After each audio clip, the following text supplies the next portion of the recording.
In the searing heart of West Africa's Sahel region, near the edges of the Sahara Desert, lies the ghost of an ancient city that once pulsed with wealth, scholarship, and global reverence, Timbuktu. Its name echoes across the centuries, not just as a mythical trading hub, but as the crown jewel in the empire of Mansam Musa I of Mali, the wealthiest man in recorded human history. Mansam Musa, the 14th century ruler of the Mali Empire, was a figure of immense power and influence.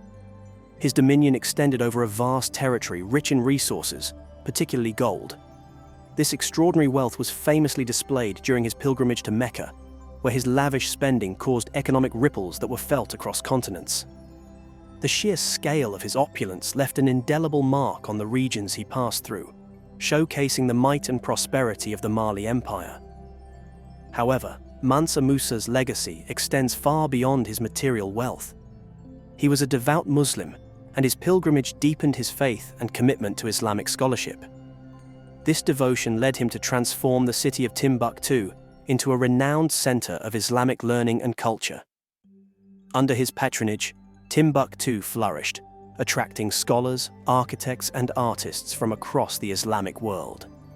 The city's skyline was adorned with magnificent mosques and universities, their intricate designs and imposing structures testament to the skill and artistry of their creators. These architectural marvels, such as the Sankore University and the Jinguereber Mosque, still stand today as enduring symbols of Mansa Musa's reign and his commitment to Islamic scholarship. Timbuktu's libraries were filled with priceless manuscripts, covering a vast array of subjects from theology and law to medicine and astronomy. This wealth of knowledge attracted students and scholars from far and wide, making Timbuktu a beacon of intellectual pursuit and cultural exchange. Mansa Musa's transformation of Timbuktu into a center of Islamic learning had a profound and lasting impact on the region. The city became a hub of intellectual and cultural activity, contributing significantly to the advancement of Islamic scholarship and the spread of Islamic culture throughout West Africa. Even today, Timbuktu remains an important historical and cultural site. Born around 1280 AD, Mansa Musa ascended the throne of the Mali Empire in 1312, after the previous emperor, Abu Bakr II, vanished during an ill-fated expedition across the Atlantic. At the time, Mali was already powerful, but under Musa's reign, it grew to dominate much of West Africa, spanning modern-day Mali, Senegal, Gambia, Guinea, Niger, and parts of Nigeria and Chad. But what made Musa truly legendary was Marleys Gold. At the peak of his rule, the empire controlled over half of the world's gold supply.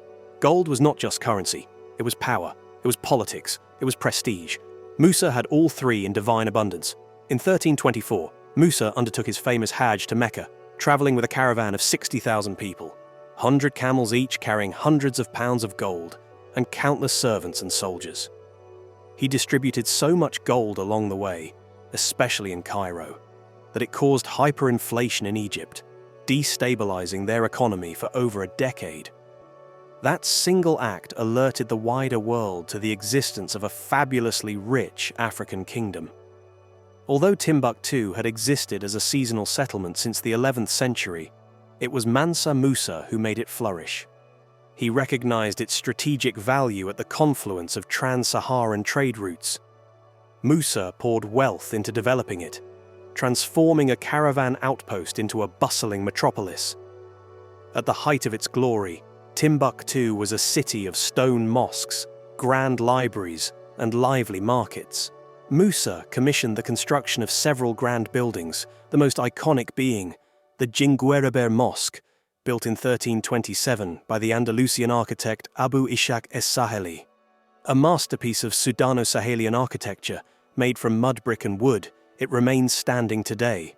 Sankore University, one of the world's oldest universities, it housed over 400,000 manuscripts at its peak, covering everything from theology to astronomy, law to medicine. Mansa Musa wasn't content with gold-laden markets and tribute-laden palaces. His vision was holistic, to create a spiritual and intellectual powerhouse. He invested heavily in Islamic architecture, importing artisans and scholars to raise the city's status.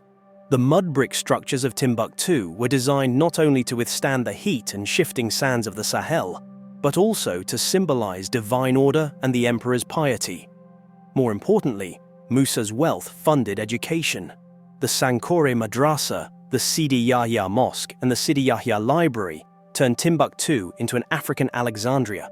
Manuscripts were hand-copied, debated, and studied in courtyards and shaded porticos. Subjects included mathematics, philosophy, medicine, astronomy, grammar, and Islamic law. Timbuktu thrived at the intersection of caravan trade routes. Salt from the mines of Tagaza, gold from Bambouk, ivory, kola nuts, textiles, and even enslaved people passed through its gates. Under Mansam Musa, Mali's control of trade was strategic and ruthless. Trade wasn't merely economic, it was a tool of empire.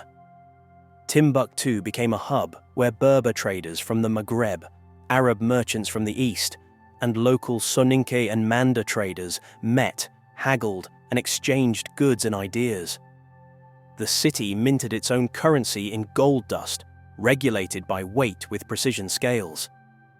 Musa established centralized markets and ensured protection for merchants, which encouraged more trade and, in turn, more taxes and tributes to the empire. After Mansam Musa's death in 1337, Mali's power began a slow decline. Internal divisions, foreign invasions, and the shifting of trade routes away from the Sahara toward the Atlantic weakened the empire. Timbuktu was later conquered by the Songhai, then by the Moroccan Sultanate in the late 16th century, which looted its libraries and dismantled its institutions. But Timbuktu's aura never fully faded. To this day, Timbuktu is a UNESCO World Heritage Site. Its crumbling mosques and hidden manuscripts, some recently rediscovered and digitized, are testaments to the intellectual glory Mansam Musa built.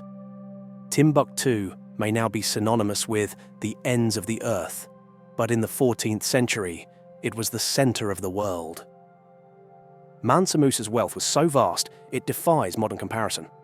Some estimate his fortune in today's terms would exceed $400 billion, dwarfing the fortunes of Bezos, Musk, or any oil tycoon. But unlike most billionaires, Musa spent his gold not on palaces or private armies, but on faith, knowledge, and legacy. Timbuktu wasn't just a city, it was a symbol. A city raised not merely on trade and gold, but on the aspirations of a civilization that sought to shine as a beacon of divine favor and human brilliance in the heart of Africa's unforgiving desert. Through Timbuktu, Mansa Musa's soul still echoes, in the pages of sand-covered manuscripts, in the sun-baked walls of mud mosques, and in the myths that continue to dazzle the modern imagination.